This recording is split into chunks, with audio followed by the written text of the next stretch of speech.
Buenas, mi nombre es César Villarroel y el día de hoy les hablaré del efecto que tiene la insulina sobre el metabolismo de los carbohidratos y de los lípidos.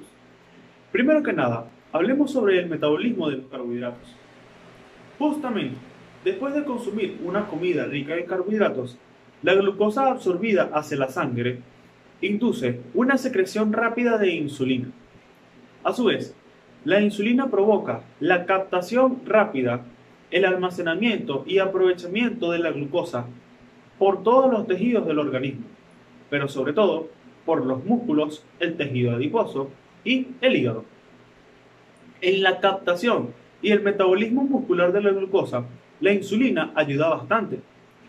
La energía utilizada durante el día por el tejido muscular no depende de la glucosa, sino de los ácidos grasos. Esto se debe a que la membrana muscular es muy poco permeable ante la glucosa, a excepción de que las fibras musculares reciban el estímulo de la insulina. La insulina secretada entre las comidas es demasiado escasa como para dar un paso importante de glucosa dentro de las células musculares. Existen dos situaciones en las que el músculo consume mucha glucosa. Una de ellas es el ejercicio moderado o intenso.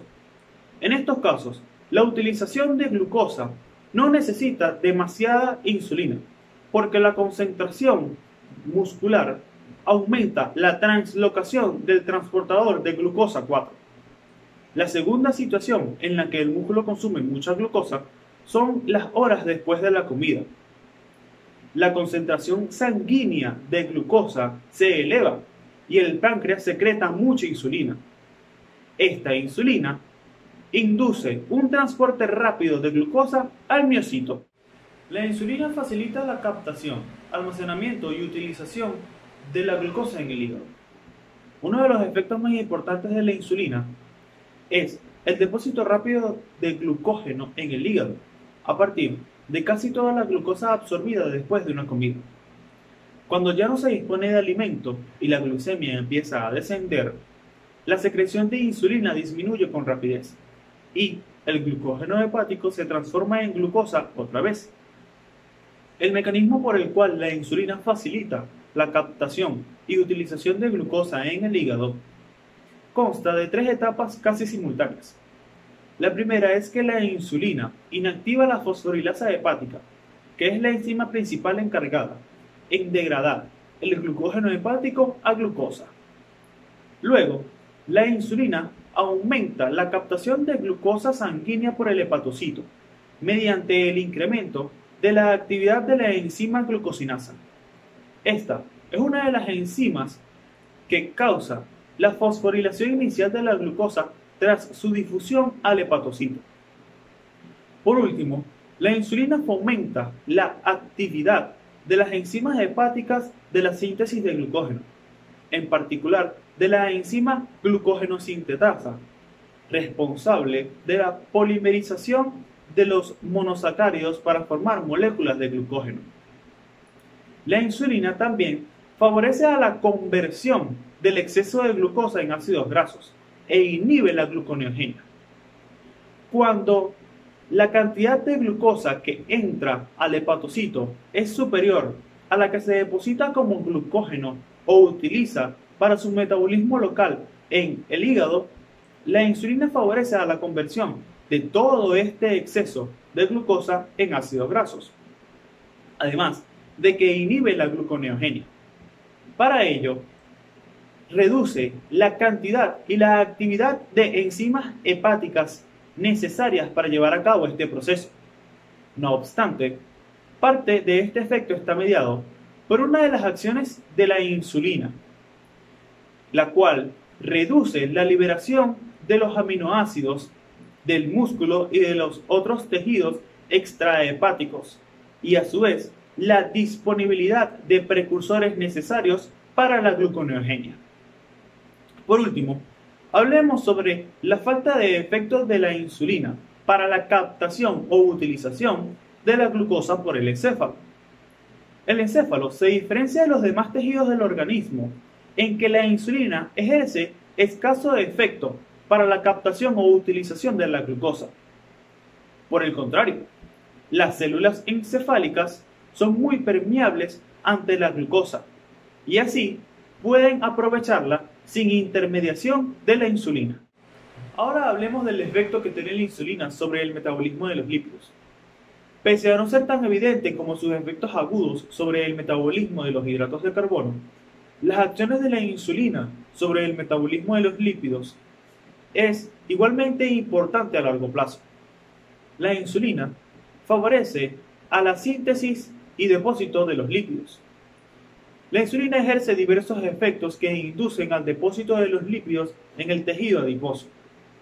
En primer lugar, aumenta la utilización de la glucosa en casi todos los tejidos del organismo y reduce automáticamente la utilización de la grasa, es decir, ahorra lípidos. La insulina fomenta la síntesis de los ácidos grasos, en mayor medida cuantos más hidratos de carbono se ingieran. Los factores que incrementan la síntesis de los ácidos grasos en el hígado son: primero, la insulina acelera el transporte de glucosa a los hepatocitos. Segundo, con el ciclo del ácido cítrico se forma un exceso de iones de citrato y de iones isocitrato, cuando se utilizan cantidades exageradas de glucosa con fines energéticos. Y por último, la mayoría de los ácidos grasos se sintetizan en el hígado y se utilizan para formar triglicéridos, la forma habitual en la que se deposita la grasa. El almacenamiento de la grasa en las células adiposas. La insulina también ejerce otros dos efectos importantes, necesarios para que la grasa se deposite en las células adiposas. Primero, la insulina inhibe la acción de la lipasa sensible a esta hormona. La lipasa es la enzima que hidroliza a los triglicéridos ya depositados en las células adiposas. Segundo, es que la insulina fomenta el transporte de la glucosa a las células adiposas a través de la membrana celular, al igual que ocurre con los miocitos. Así, cuando falta la insulina, incluso el depósito de las grandes cantidades de ácidos grasos transportados desde el hígado con las lipoproteínas queda bloqueado. La deficiencia de insulina aumenta el uso de la grasa con fines energéticos. Todos los fenómenos relacionados con la degradación de los lípidos y su uso con fines energéticos se estimulan en gran medida con la falta de insulina. Estas potenciaciones tienen lugar incluso en condiciones normales entre las comidas, porque la secreción de insulina es mínima. El déficit de insulina provoca una lipólisis de la grasa almacenada, con la liberación de los ácidos grasos libres. Cuando falta la insulina, se invierten los efectos promotores del depósito de la grasa. El más importante es que la enzima lipasa sensible a la insulina de las células adiposas experimenta una gran activación. La consecuencia es que las concentraciones plasmáticas de los ácidos grasos libres empiezan a ascender en pocos minutos. La deficiencia de insulina aumenta las concentraciones plasmáticas de fosfolípidos y colesterol. El exceso de ácidos grasos del plasma, junto con la falta de insulina, fomentan la conversión hepática de algunos de los ácidos grasos libres en fosfolípidos y colesterol, dos de los principales productos del metabolismo lipídico. Estas dos sustancias, junto con el exceso de triglicéridos que es producido al mismo tiempo en el hígado, se liberan hacia la sangre junto con las lipoproteínas. A veces, las lipoproteínas del plasma se triplican con la falta de insulina. El consumo exagerado de grasas durante la falta de insulina provoca una acidosis y cetosis. La falta de insulina causa una síntesis exagerada de ácido acetoacético en los hepatocitos. Esto se debe a que en ausencia de insulina, pero en presencia de un exceso de ácidos grasos en los hepatocitos, se activa el mecanismo de la carnitina, del transporte de los ácidos grasos a las mitocondrias.